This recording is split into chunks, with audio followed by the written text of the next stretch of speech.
natin. Kompleto na po kayo? Yes po.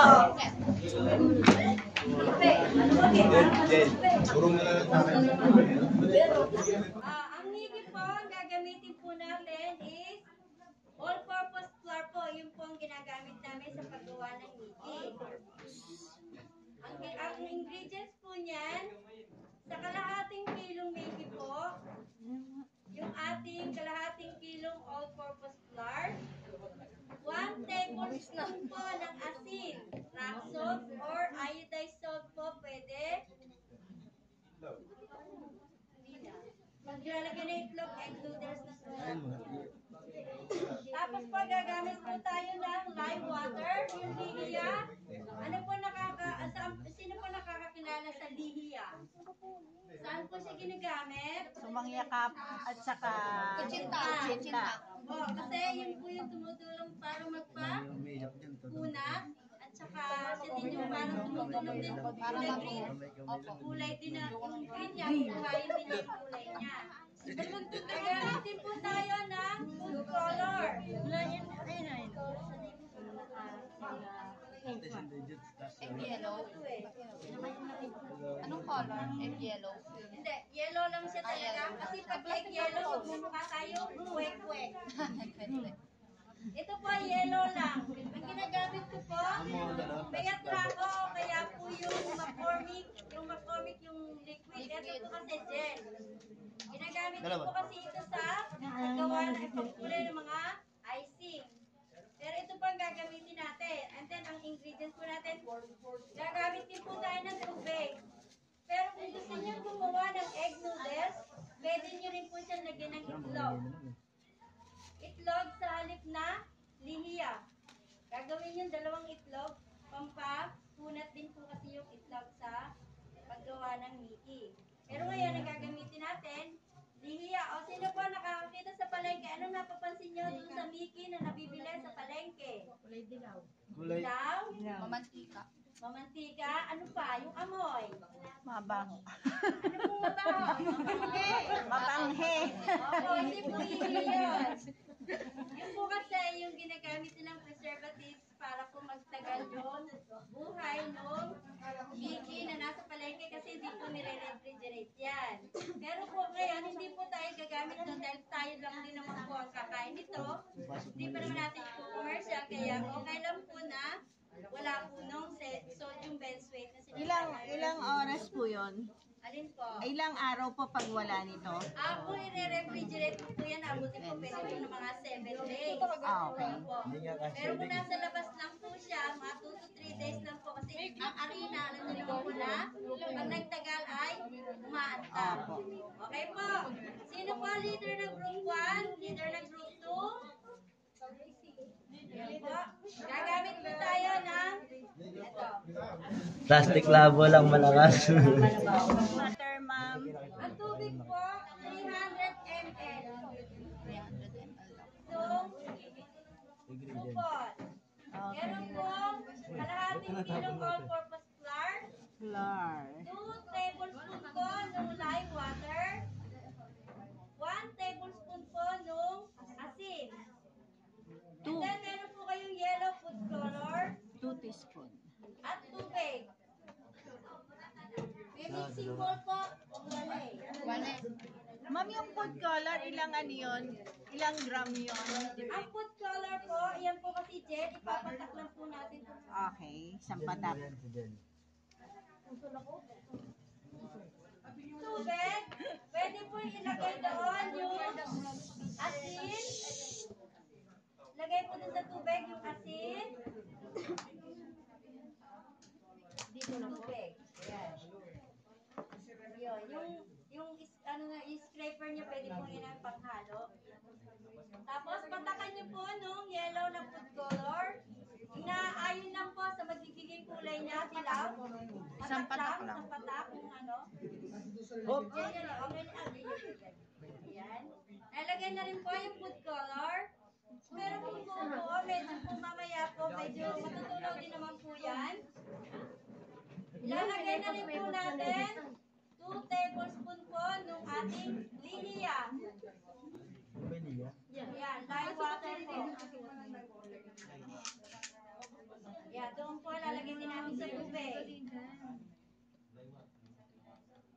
Ulit ng hukay sa gitna. Okay, sa gitna tayo. Tunaw na po yung ating liquid ingredients. Tunaw na po ba? Yes po. Okay pala. Okay.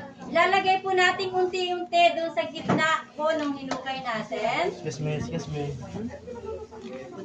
Huwag niyo pong ibubuhos lahat kasi meron pong harina na matakaw sa tubig. Meron din naman konting tubig lang is nag-incorporate na siya. Ito din ay pang-halo niyo yung strainer. Yan, nasa po. Gusto nila mamaya na. Pwede niyo na po idagdag yung tubig. Susunod.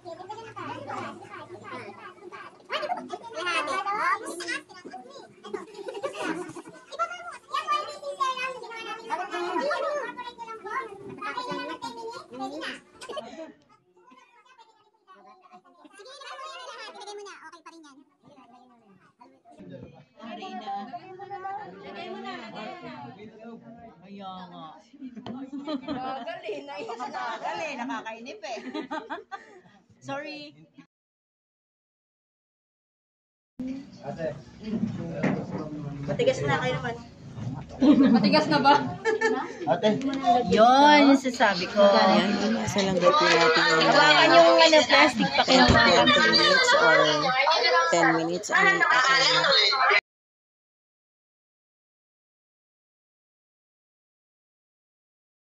Retail. Basta hindi na sumasama sa kamay niyo, okay na yan. Malambot siya sa kanila. Dito po. Tama lang po yun. Binugin mo na siya, ganyan mo na siyang bola.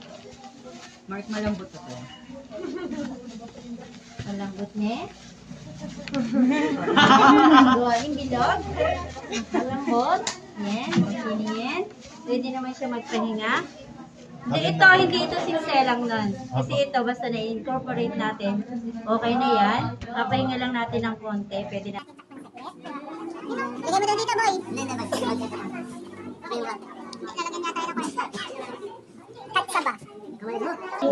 Takpan lang natin para hindi lang madry yung harina niya. Diyan ka lang ha, wala rin. Tatakpan lang ng katsa para wag man dry. Ang ginagamit ko pong panlinis dito, kumukuha po ako ng kapirasong harina na tinimpla. Pinagugulong ko siya dito para matanggal yung mga dumi niya. Pero ito po, nalinis na. Tapos hindi na Kaya mamaya po, ito po hindi po nililinis ng tubig kasi po kinakalawang siya. Kahit sabihin nila stainless, kinakalawang pa rin po siya. Ayan. Meron po itong number setting. Ang number po nito, 1 to 7. Pag 1 po nito, ito yung pinakamanipis, yung 7 po yung pinakamakapal. May machine po na pataas yung number, papanipis. Ito po, papataas ang number, papakapal. Ang una po nating settings na gagamitin dito is number 7 po, yung pinaka makapal po.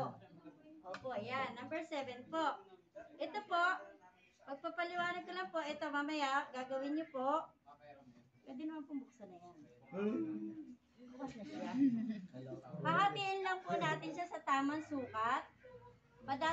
Ipa-flat po natin saglit ng rolling pin natin. Asan ba? Hinati-hati po natin to. Hatiin sa 4, pwede pa rin po hatiin sa 8. And then, pagugulungan po natin ang rolling pin na pares ng kotak para lang po hindi mahirapan yung ating machine.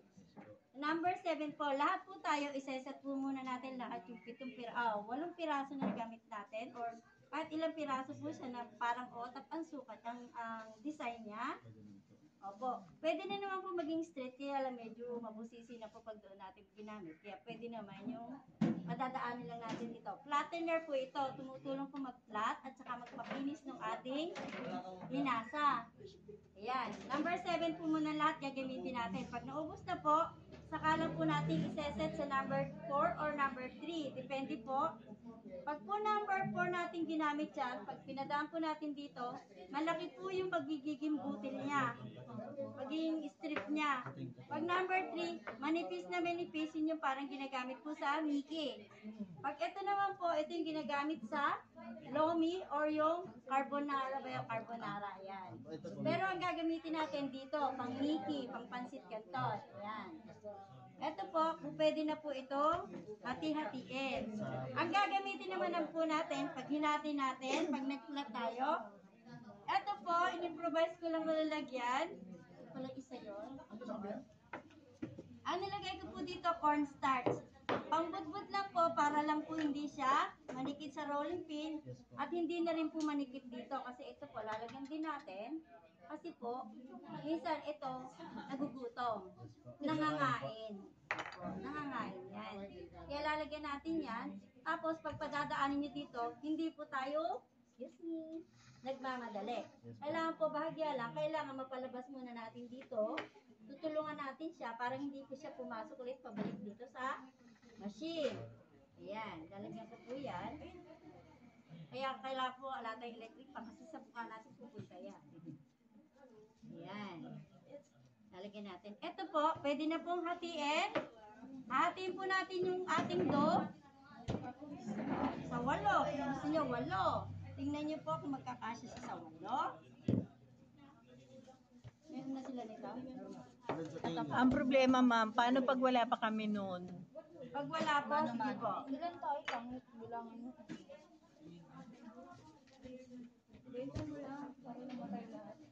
Yan, tingin isa. Ito, ilagay ko to dito. Ilagyan ko muna ng cornstarch. Yan. Tapos, rolling pin meron dito. Ayan, pinahaba ko lang. O, kahit hindi siya mukhang otak, basta haba lang siya ganyan. Ayan, ito yan ha. Ayan, iipunin nyo. Ipunin nyo to. Ito, lalagyan ko na siya ng cornstarch.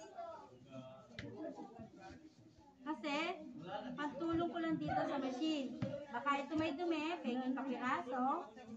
Ayan, dadaanan lang ito. Ayan. Ayan, may dumi siya. Kaya kailangan, dadaanan muna natin ang machine. Ayan, basta iyanin nyo muna, i-press nyo lahat para sunod-sunod kayo magsasalang dito. Di dyan ang hawak anak niya sa dulo.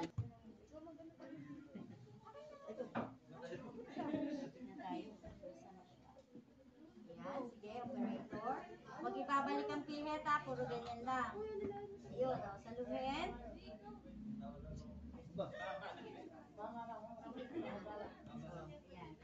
Sige, dire-diretso. Ayan.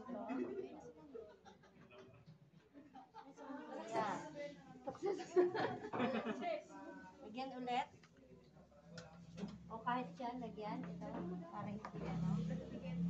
Para hindi siya lumabas. Yan. Kasi didikit siya sa machine eh. Yan. O, sige, go. Huy!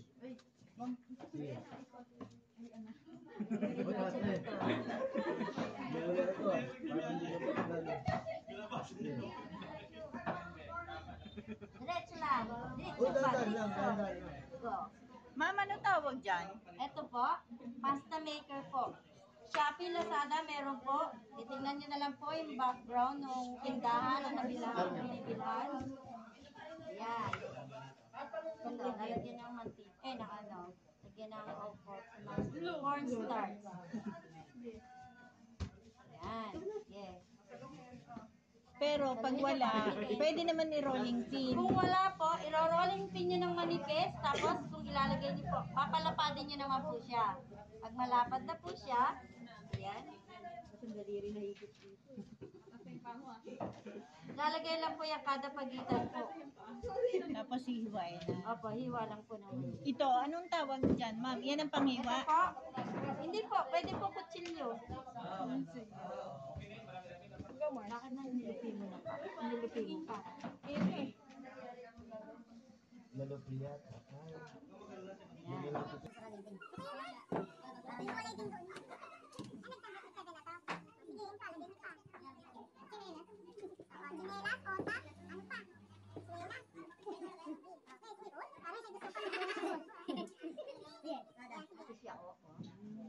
Dapat dire-diretsong mabagal. Ayun, tatanggalin mo yun.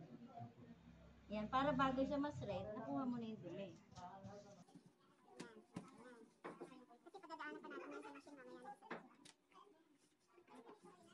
Haba na. Yung po ginagamit yung pambudbud ngayon, cornstarch po, para po hindi magdikit. Kasi kung harina din po ang gagamitin nyo, tapos ipapatong nyo dito, magdidikit po siya. Ito, hindi na ito magdidikit. Ayan, kasi cornstarch po at harina. Ayan. Ubus nyo na, number 7 na to. Number 7. Okay, set natin ang number. Tingnan natin ha. Sa number 4. Ba't natin ito dito? Ay, number 4. Babalik ko ulit. Sige. Babalik ko ulit. Yeah, kailangan inabaw ko. Sige na lang, diretso. Pero wala na, mag-ibabalik. Ayan, bumaba na siya.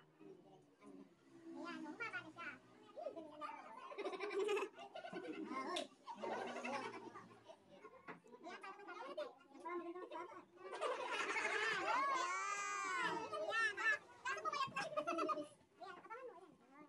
Sa inyo.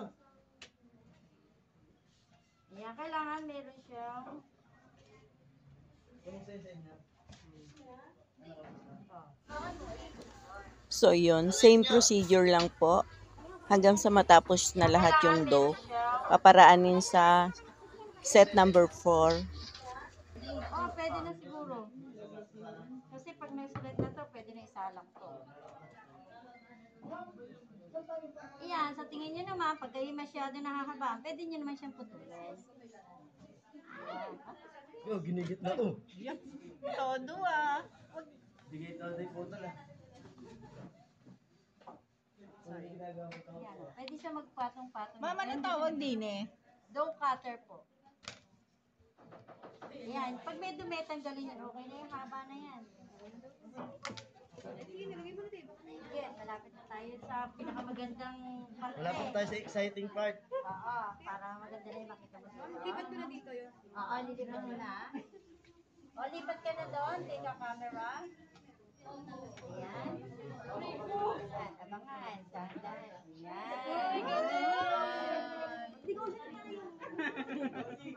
Wag na lang tayo. Magmano. Pwede nyo na siyang budbudan ng all-purpose para hindi siya magdikit-dikit. Pero okay lang, konti lang. Dikit to eh. Ito. Tapos, 5 minutes, 6 minutes. Wow, pwede na mag-aaral. Sabay na mo yan. Kataon na ito tapos dito. Mami. Yan. O, diba? Alam niyo na, magpakulo na lang kayo ng manok. So yun, same procedure lang po uli hanggang sa matapos po yung dough para po maging ganyan na yan. So yun. Hello. Ika-cut ko na po dito. Ganun naman din po yung paulit-ulit lang naman po siya. So ayan. Kung hindi po naghiwa-hiwalay yung maliliit na Mickey natin, ay kailangan lamang po natin budbudan ng cornstarch at isa-isahin natin himayin pag hiwa-hiwalay. So yun, ganun lamang po. At yun na. Meron na tayo mantika, yung strainer. Ito po, deep strainer. Ilalagay po natin dito. Ayan, lalagay natin dito yan. Pag inilagay po natin sa kumukulong tubig, pag umahon yan, hindi, konti-konti lang. Ayan. Pag umahon yan, ibig sabihin nun, luto na siya. Lulutang din siya, ma'am. Opo, para kayo nagluto ng palitaw.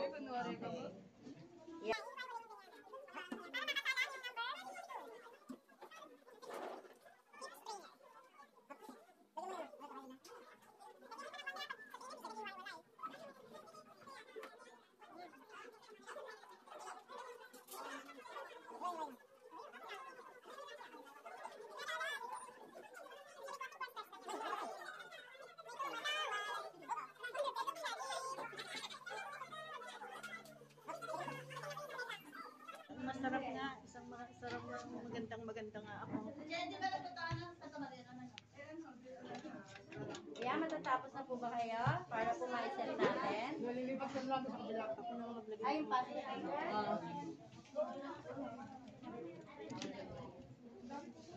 Wow. Last na yan, press. Ito dyan, lagyan mo nga Number muna. na ba to? Alin? Sige, lagyan mo na lahat yan. Yan. Para salang lang salang.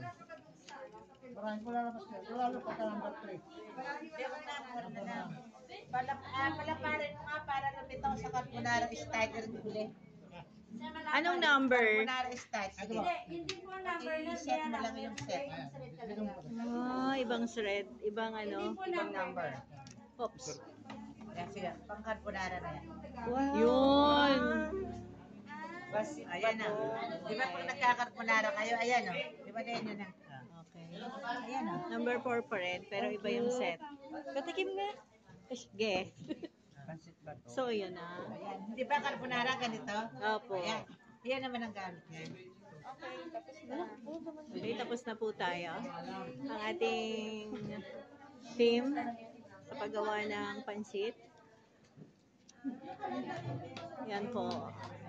Mamaya naman po ipapakita ko sa inyo yung pagluto. Ito naman po yung pang carbonara style. Yan, salamat. Pag kumangat siya. Luto. Nagsasali. Para nakadayak na kayo. Tubig dapat po na. So, nakasalang pa yung sinaing. Ito naman po yung naluto natin na pansit. Lulutuin sa kumukulong. Lulutuin sa kumukulong tubig. So, ayan. Okay. Sisimula na po tayo magpakulo ng tubig para po sa ating Mickey. Babalikan ko po kayo pag kumukulo na po. Eto na, pag nandito na natin, nilagay natin, habang pinapalamig po, lalagyan po natin ng mantika para hindi siya magdikit-dikit. Kasi yung harina po, di ba? Pagluto Pag na. naluto yun, nagdidikit, parang pasta din ng spaghetti. Yun po. Nilalagyan po mantika, and then, kung nakaka-prepare naman po kayo, kung magluluto na kayo ng kunwari Mickey, Mami, pala, yung mga chicken, bago nyo po ilagay doon, pwede nyo siyang banlawan muna sa tubig na mainit. Kasi mantika na siya. Para lang matanggal yung mantika niya. Opo. Okay. Kahit anong pong klase, gusto nyo, ginisang upo, ginisang patola. Patola. Pagpakulo kayo ng manok, chicken broth, tapos nilagang itlog at repolyo. Gulay lang. Kaya nga po. Yun. Kasi yung kalahati, pag sa pambahay lang, ang dami niyan. Kalahati, naabutin po ng parang mga 1.5 kilo na yun. Opo. Parang apat na. Kasi yung 2 kilo, Parang para pwede sa nga pong doble pag-apatin po, eh. yan, timbang yan. Kapag-try nga. Ngayon, hindi po bumibili sa palengke, kaya hindi ko alam yung presyo na. At kailangan ko siya i-try para maipakita ko dito na nagawa ko siya. Oo. Kung wala naman po kayong pasta maker, yung ganun lang po. Titupiin nyo lang, palalaparin nyo yung, sa halip na ginawa natin parang otak, palalakihin nyo po siya, tapos lalagyan nyo ng cornstarch, tupi. Kada tupi po na, lalagyan nyo ng cornstarch sa pagitan nila. And then, sa kanya lang po, slice ng kutsilyo. Yung manipis po, yung gusto nyo. Pero hindi po natin mahihiwa ng ganyang kanipis din. Meron kaya sa bayan nun, Nalin po. yung rolling pin. Opo, sa Samantha po. Meron po yung mantika. Yan po yung paglulutuan natin ng Mickey. So, ayan. Ang lakas din po ng apoy. Shoutout mo ko dyan na. Shoutout po si Sir Pedi. Dapat kasama po kami. Si Ma'am Mean. At lahat ng trainer ng AUS. Ayan na po. Kumukulo na po. Wow, nakagawa na sila. Mantika na. Kulong. Siyempre, Kasi hindi po ba, pag nagluluto ka ng spaghetti, di ba, yung pasta, kailangan kulong-kulongin. Kasi pag hindi siya kumukulo, pag ibinaba niyo, bababa ang temperature niya. Ano yan ba? Hindi ba lalagyan ng asin at mantika yan? Okay na. Ayan. Sige, try. Pag ibinaba niyo yan, aahon siya mamaya. Di mo, bumaba yung temperature niya, di ba? Kailangan talaga kulong-kulo siya. Para pag ano niya, yung kulo niya hindi mabago, sa date lang, maluluto na siya. Ayan. Pag lumulutang na ganyan, para kayo nagpapalitaw, bahagya pa, yun pa kailangan. Para lahat. Ayan, mutik lang. Hintayin lang po natin na umangat yung pasta. At luto na po yun. Yung tone. Oil. Hindi, okay lang. Ito, papatakan to ng Oil. ng mantika para hindi lang po siya manikit. Yan, lalagyan lang natin ng konting mantika. Ayan. And then, Halo-halo. Ayan. Halo-halo. hot. Yan, ganyan lang po. Lalagyan niyo nito, konti-konti lang po ha. Parang ano, noodles. Pati ang ayan, dakimi. Yan. Okay na yan. Hindi mo inom na yan. Hindi tayo na lang. Bukas na yan. Yun nga, pwede mo yan. Ihanda sa iyong birthday. O, yun yan. Gawa na kayo. Bumili kayo ng oyster sauce, calamansi, toyo. Patakan nyo yan o ulam na. Oo, kasi nga, ano eh. Patakan mo lang siya ng tagalan tayo sa isang peraso na yun. Halo. So, yun. Hindi ko na po tatapusin kasi the same procedure lang naman, isasalang, then hahanguin, then pakukuluan, lalagyan ng oil, hanggang sa matapos. So yan po, maraming salamat. Luto na po yan, lamansi, and then pwede nyo na yan kainin. Pwede mo na rin yan lagyan ng nilagang